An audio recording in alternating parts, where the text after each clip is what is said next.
Assalamualaikum warahmatullahi wabarakatuh. Waalaikumsalam warahmatullahi wabarakatuh. Oke, selamat datang Ananda Kuputra Rusdiansah. Kali ini kita pelatihan tahap pertama, tahap dasar untuk menjadi pengusaha yang sukses dunia dan akhirat. Baiklah, Pak Marbun jago silat, jadilah pengusaha sukses dunia dan akhirat. Tepuk tangan dulu. Jadi untuk dasarnya pengusaha yang sukses dalam dunia dan akhirat. Sebelum kita ke teknis, kita harus paham dulu apa pengertian pengusaha itu. Pengusaha itu pengertiannya sangat banyak. Salah satunya sebagai orang yang berusaha dalam bidang perdagangan. Untuk menjadi pengusaha, seseorang harus memiliki ide brilian, passion bisnis, serta rahasia sukses. Jadi karena Ananda Putra dasar, maka rahasia sukses itu kan ada di tangan ayahanda. Oke? Sampai sini paham ya pengertian. Ada yang mengartikan pengusaha adalah penerapan sebuah kreativitas sekaligus inovasi ketika memecahkan sebuah masalah yang menjadikan itu sebuah peluang besar. Hal itu dapat memanfaatkan banyak peluang dan memberikan keuntungan untuk banyak orang yang terlibat dalam perusahaan tersebut. Jadi di sini poinnya, sebuah masalah dijadikan peluang besar, memberikan keuntungan kepada semua orang yang terlibat. Itu ciri pengertian pengusaha. Artinya siapa yang kreativitas karyawan kita, ya gajinya. Makanya di sebuah perusahaan itu, kenapa ada yang direktur, general manager, ini itu. Itulah fungsi pengertiannya. Ada juga mengatakan pengusaha adalah yang tersusun dan terprediksi dengan baik dan menjadikannya mendapat keuntungan sesuai yang diinginkan. 4. Kelima, pengusaha adalah proses dari kelompok atau individu yang membuat sebuah peluang agar menjadi sebuah nilai berupa keuntungan untuk semua yang terlibat.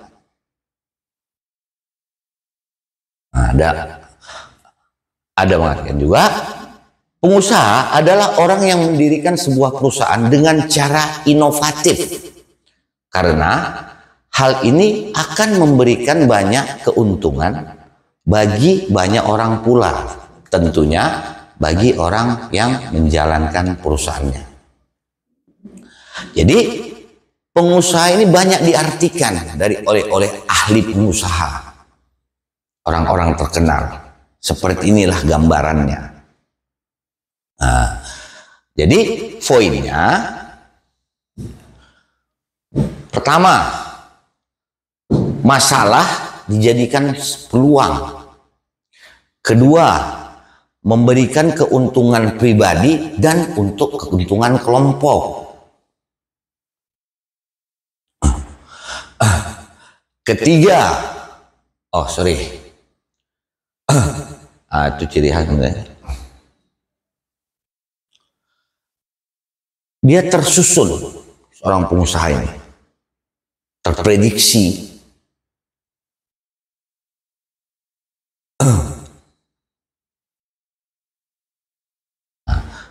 Cara berpikirnya inovatif.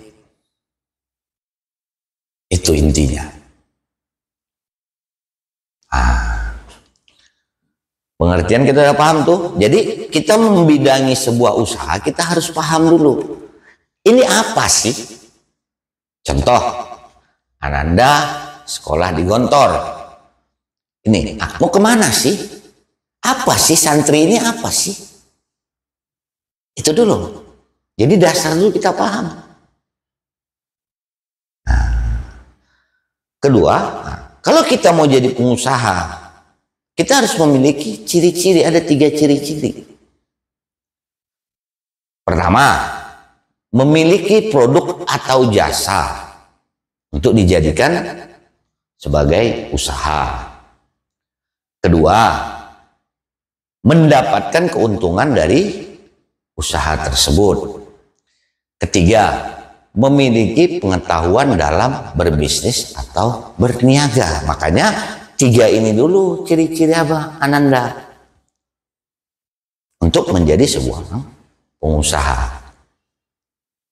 Jelas sampai di sini? Jelas. Oke. Berarti pengertian udah tahu ya, seorang pengusaha itu apa, ciri-cirinya harus bagaimana, udah paham ya? Oke.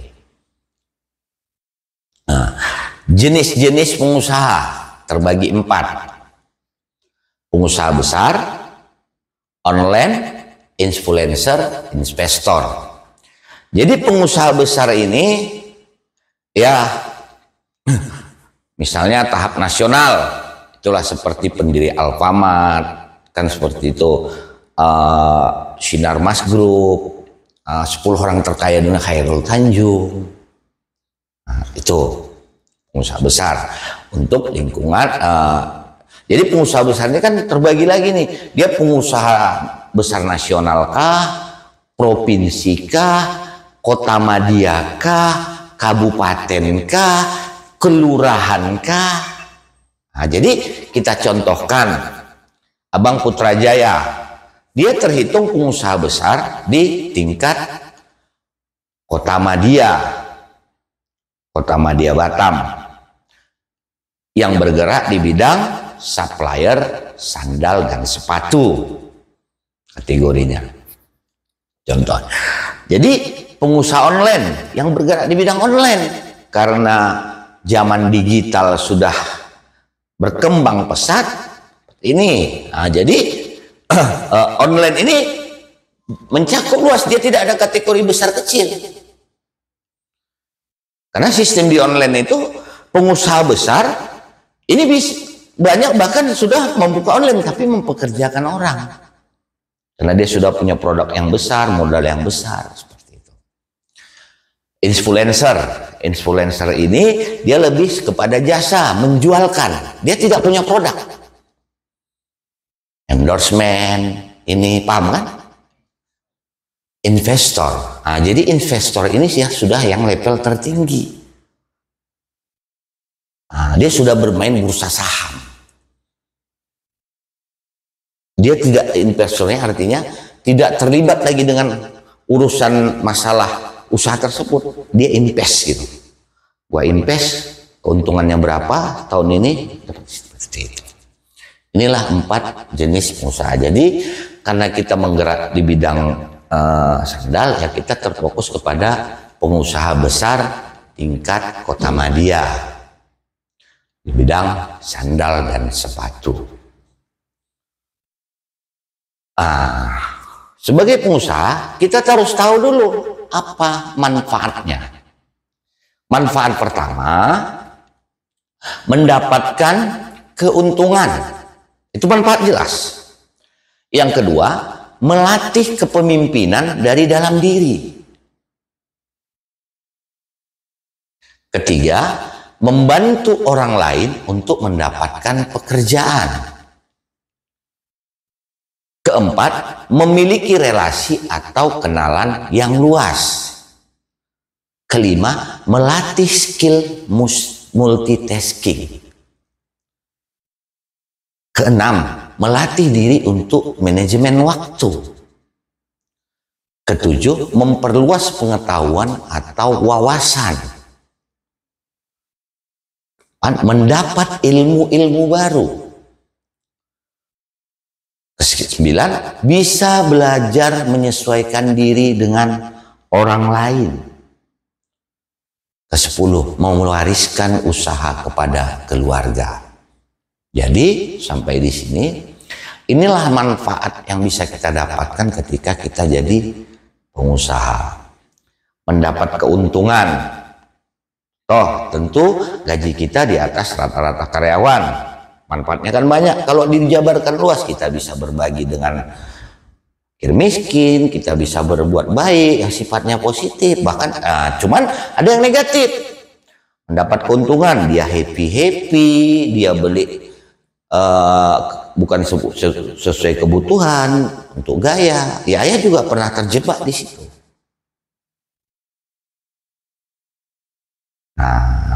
Nah, paham ya? Dapat keuntungan kita. Karena keuntungan pengusaha itu kan di atas rata-rata, di atas daripada pekerja, jauh. Terkadang kalau usaha itu Allah kasih jadi bagus, bisa menghasilkan sampai 1 bulan ratusan juta, kan gitu.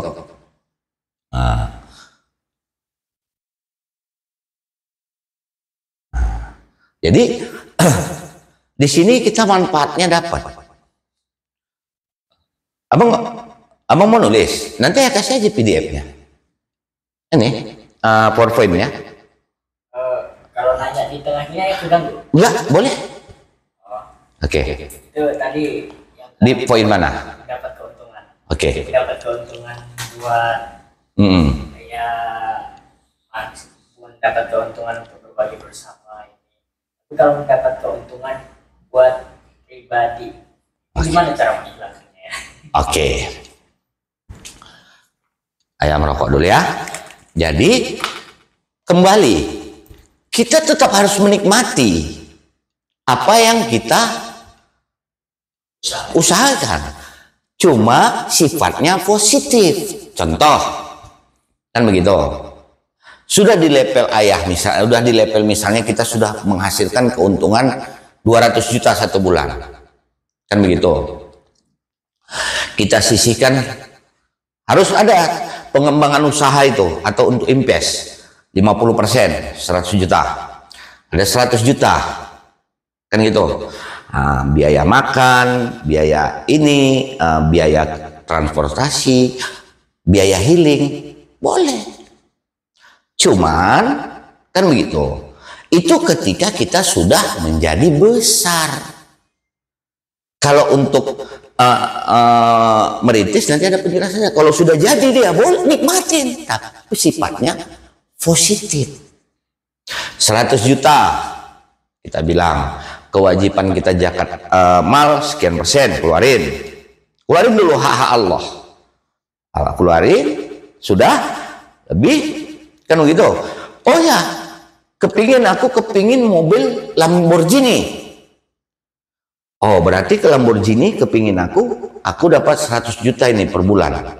Aku pisahkanlah ini. Tapi terutama harus pemisahan pengembangan usaha. Itu dulu. Pengembangannya dulu. Karena itu yang menghasilkan semakin naik gitu. Jadi 200 juta pengembangan usahanya dulu. Baru sisanya nikmatin secara pribadi. Oke, ya. Ternyata bulan ini aku mendapatkan keuntungan 30 juta. Karena salah satu seorang pengusaha itu usaha keuntungannya tidak bisa diprediksi. 30 juta, 15 juta invest pengembangan, kan begitu. Nah, 15 juta ini di bulan ini ya kita rem lah, kita beli sesuai kebutuhan makan, air, listrik semua. Berarti healing kita jangan. Seperti itu. Jadi arti katanya bukan tidak boleh dinikmati, ya harus kita nikmatin. Cuman pertama seorang pengusaha itu nanti ada penjelasan di manajemen keuangannya tadi. Pengembangan usahanya dulu, pertama. Yang kedua, kebutuhannya dan kewajibannya terhadap Tuhannya. Paham?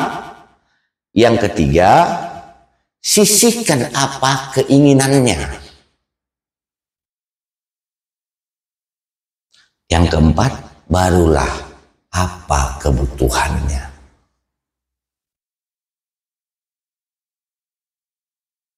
Paham jenjangnya? Jelas? Oke, ayo lanjut.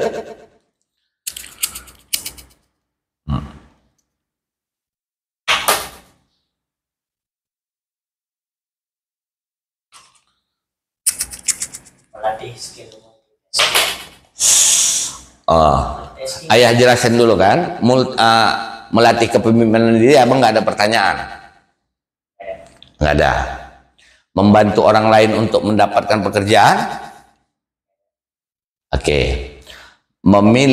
Memiliki relasi atau kenalan yang luas, nggak ada, oke. Melatih skill multitasking, apa pertanyaannya? Apa itu Multitasking itu segala hal kita bisa. Dari hal melayani, kalau misalnya tempat kita ngasir, nyusun barang, administrasi, kepemimpinan, itu dia arti multitasking tuh, semua bisa dalam kerja, berbicara, semua itu akan nanti terlatih. Kenapa terlatih? Kan itu pertanyaannya. Kenapa terlatih? Karena kita sebagai pengusaha itu, ya kan, kerja kita lebih panjang dari karyawan. Kita tak ada habis kerjanya, berpikir terus, berpikir. Nah, problem solving tadi, semua permasalahan itu terlimpahnya kepada kita. Kita tidak bisa mengharapkan seorang karyawan yang benar-benar melakukan problem solving, karena itu usaha kita. Nah, jadi dengan seringnya kita terbiasa dengan problem dan masalah tadi, terlatihlah multitasking tadi. Paham, Bang? Nah, gitu. Kita jeda dulu.